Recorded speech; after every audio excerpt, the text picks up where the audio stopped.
हर मुसीबत में मुझको संभाला, हर मुसीबत में सबको संभाला। चप्पल दियो प्लीज।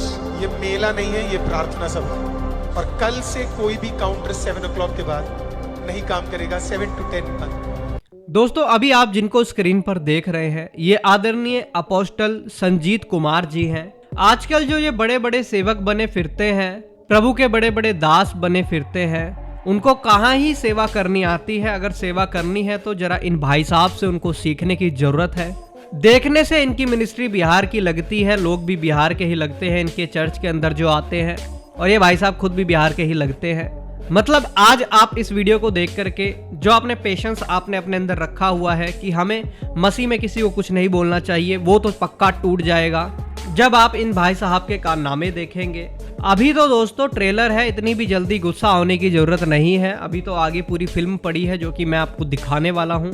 कहने के लिए ये अपोस्टल संजीत सेवा कर रहे हैं, लेकिन सेवा के नाम पर क्या कर रहे हैं वो आप देख ही सकते हैं।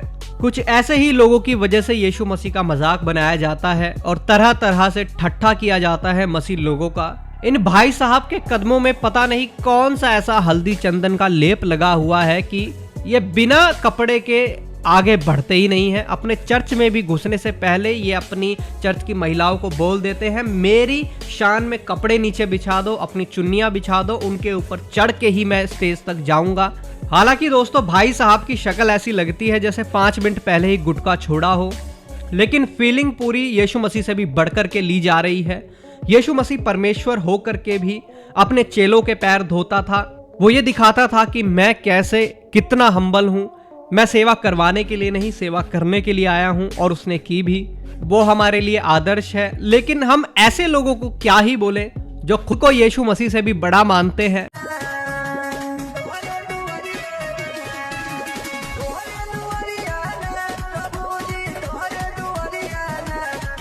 तभी तो अपने आगे गोपियों से जो है नीचे कपड़े बिछवा करके उस पर चल करके स्टेज तक जा रहे हैं। चलो क्या पता इस व्यक्ति ने एक ही बार ऐसा कांड किया हो। जरा दूसरी वीडियो देखते हैं। क्यों पापों में मिटते हो अपने यीशु को अपनाओ। अच्छा क्या पता चलो 2 बार कर दिया हो, चलो तीसरी देख लेते हैं।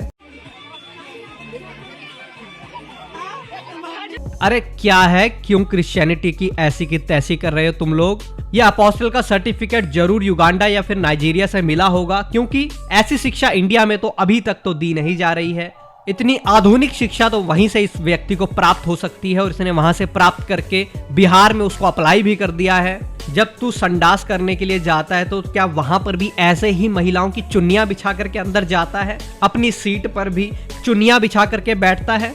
इन जैसे लोगों की वजह से दोस्तों यीशु मसीह नहीं आ रहा है। ऐसे लोगों के हालात देख करके यीशु मसीह आएगा हमें उठाने के लिए, अपनी कलीसिया को उठाने के लिए। ऐसे लोगों को देख करके आपको लगता है। और जो ये गोपे और गोपियां खड़ी हैं आसपास, इनको भी मैं कहना चाहूंगा, आंखों का हर्निया है क्या तुमको दिखता नहीं वो यीशु मसीह नहीं, वो एक मनुष्य है, और उसके पैरों के नीचे हाथ दे रहे हो, अपनी चुन्नियों को बिछा रहे हो। कौन से परमेश्वर के दास को तुम लोगों ने ऐसा करते हुए देखा है। बड़े बच्चे बूढ़े सब पैर छू रहे हैं भाई साहब के। जो एक प्रभु का अभिषिक्त होगा वो डरता है इस बात से कि कोई अगर उसके पैर छुएगा तो वो उसकी महिमा है, और महिमा तो लेकिन परमेश्वर की होनी चाहिए। वो लोगों को मना करता है। मैंने खुद अपनी आंखों से देखा है, जब लोग किसी अभिषिक्त के पैर छूते हैं वो मना कर देते हैं कि नहीं छूने हैं। पैर छूने के, पैरों में गिरने के योग्य सिर्फ यीशु मसीह है, हम लोग नहीं। लेकिन यहाँ आप देखिए इस प्योद को, इसकी खुद की बीवी सिंदूर लगा करके स्टेज पर खड़ी होती है। स्क्रीन पर आपको तस्वीर भी दिखा देता हूँ, देख लीजिए। गोपियों की चुन्नियों पर चल करके जाएंगे अब ये स्टेज तक। वाह बाबा वाह, चप्पल दियो। क्या ही आपके जलवे हैं। जिन गोपियों की चुन्नियों पर, साड़ियों पर चल करके स्टेज तक जा रहे थे, अब उन्हीं को अपना चरण स्पर्श दे रहे हैं स्टेज पर लिटा करके। मतलब चुन्नियों पर कम पड़ गया था, लेकिन अभी इनको उन गोपियों के ऊपर से ही चढ़ करके जाना है। फिर ऐसे लोग दोस्तों बोलते हैं कि आरएसएस वालों ने, बजरंग दल वालों ने मुंह पर थप्पड़ मार दिया। क्या ऐसे लोगों के ऊपर परमेश्वर की कोई भी सुरक्षा होगी? अगर आपने इस व्यक्ति का इंस्टाग्राम देख लिया खोल करके तो आप 5 मिनट से ज्यादा इसकी रील्स नहीं देख पाएंगे।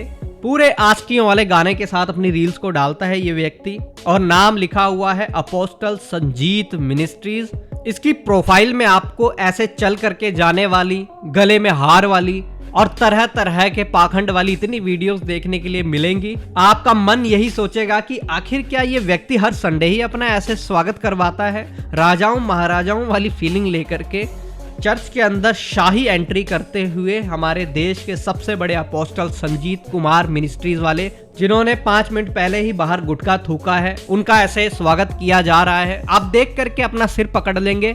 एक परमेश्वर के अभिषेक दास है जिनकी मैं एक वीडियो दिखाना चाहता हूं, जो कि मैंने अभी कुछ दिन पहले ही देखी है, जरा एक बार देखिए। मेरी आपसे एक छोटी सी निवेदन है, जो यहाँ पे खड़े पास्टर, प्लीज सारे काउंटर्स बंद कर दीजिए प्लीज। ये मेला नहीं है, ये प्रार्थना सभा है।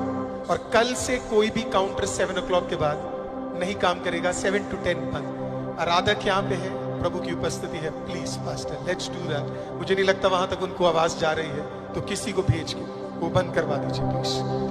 जीसस, कितने लोग आज आनंदित है प्रभु। Praise the lord, hallelujah.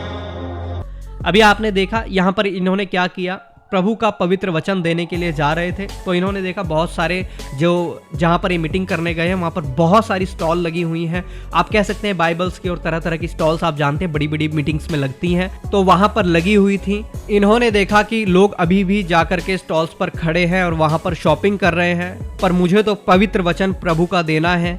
तो इन्होंने क्या किया दोस्तों, आप देख सकते हैं, साफ जो ऑर्गेनाइजर थे उनको बोल दिया, ये पास्टर अरुल थॉमस हैं, आप जानते होंगे इनको, इन्होंने साफ बोल दिया कि ये स्टॉल्स बंद करवा दी जाए और जो कल भी मीटिंग होने वाली है उसके अंदर भी 7 बजे के बाद सारी स्टॉल बंद हो जानी चाहिए। मतलब एक अभिषिक्त की आप पहचान देखिए, परमेश्वर के वचन को कितना महत्व देता है। बल्कि सीखने वाली बात है कि कैसे खुद की भी चर्च नहीं है, दूसरी जगह ऑर्गेनाइज्ड मीटिंग है, वहां पर तो वैसे भी व्यक्ति बहुत ज्यादा लिमिटेड होता है। खुद की चर्च में तो फिर भी अपने रूल्स एंड रेगुलेशन चल जाते हैं, बाहर तो नहीं चल सकते हैं, लेकिन फिर भी प्रभु के आदर में वहां पर जो है मना कर दिया, ऑर्गेनाइजर्स को भी बोल दिया। और यहाँ पर एक ये झंडू व्यक्ति है जिसको अगर अपने स्टेज तक जाना है, जहां से प्रचार करना है, तो वहां पर जाने के लिए भी इसकी चर्च की महिलाओं को इसके सामने 1-1 फीट पर खड़ा होना अवश्य है और अपनी चुन्नियों को इसके पैरों के नीचे देना अवश्य है, अपने दुपट्टे को इनके पैरों के नीचे देना अवश्य है। कुछ दिनों में दोस्तों ये महिलाओं के बालों को भी अपने पैरों के नीचे रौंद करके स्टेज तक जाएगा। और सुन भाई अपोस्टल मंजीत, मुझे तो तू कहीं मत मिल जाइए, नहीं तो तेरे कान काट लूंगा मैं आपको बताना चाहता हूं, अगर आप हमारी इस वीडियो को दिल्ली या दिल्ली के आसपास कहीं से भी देख रहे हैं तो आपको एक सूचना मैं देना चाहता हूं। 19 तारीख को जो आने वाली 19 नवंबर है, सुबह 10 बजे से लेकर के 1 बजे तक एक चंगाई सभा दिल्ली में रखी गई है, जिसको लेने के लिए परमेश्वर के दास बिशप विजय इमानुएल आने वाले हैं। अगर आप अपने जीवन में परमेश्वर के बड़े कामों को देखना चाहते हैं, बड़े छुटकारे, बड़े चंगाइयों को अपने जीवन में चाहते हैं, परमेश्वर के वचन से तृप्त होना चाहते हैं, तो आप जरूर इस चंगाई सभा में आए, जो कि 19 नवंबर को होने के लिए जा रही है दिल्ली में, अंबेडकर भवन झंडेवाला में सभा होगी। स्क्रीन पर नंबर आपको दिख रहे हैं, अधिक जानकारी के लिए एड्रेस भी दिख रहा है, तो आप जरूर आए, अपने साथ और लोगों को भी लेकर के आए। आप चाहे किसी भी धर्म से हो, चाहे किसी भी जाति से हो, मैं आपको एक ऐसे परमेश्वर के बारे में बताना चाहता हूं जो आपके लिए मारा गया, कब्र में गाड़ा गया और तीसरे दिन मुर्दों में से जी उठा, जिसके ऊपर विश्वास करने से आपके गुनाह, आपके पाप क्षमा हो सकते हैं। वो एक ही नाम है, यीशु मसीह, हमारा मुक्तिदाता और उद्धारकर्ता परमेश्वर, जो आपसे इतना प्यार करता है कि उसने अपने आप को क्रूस पर दे दिया ताकि आप उसके ऊपर विश्वास करें और आपको अनंत काल का जीवन मिल जाए। चाहे आप किसी भी जाति, किसी भी धर्म से हों, अगर आज आप इस दुनिया से बिना यीशु मसीह को जाने चले जाते हैं, तो इससे बड़े दुर्भाग्य की बात आपके जीवन में कुछ भी नहीं होगी। इसीलिए एक बार जरूर परमेश्वर के इकलौते पुत्र यीशु मसीह के ऊपर आप विश्वास करें और एक बार परख के देखें वो कितना भला है और कितना भला वो आपके जीवन में करता है।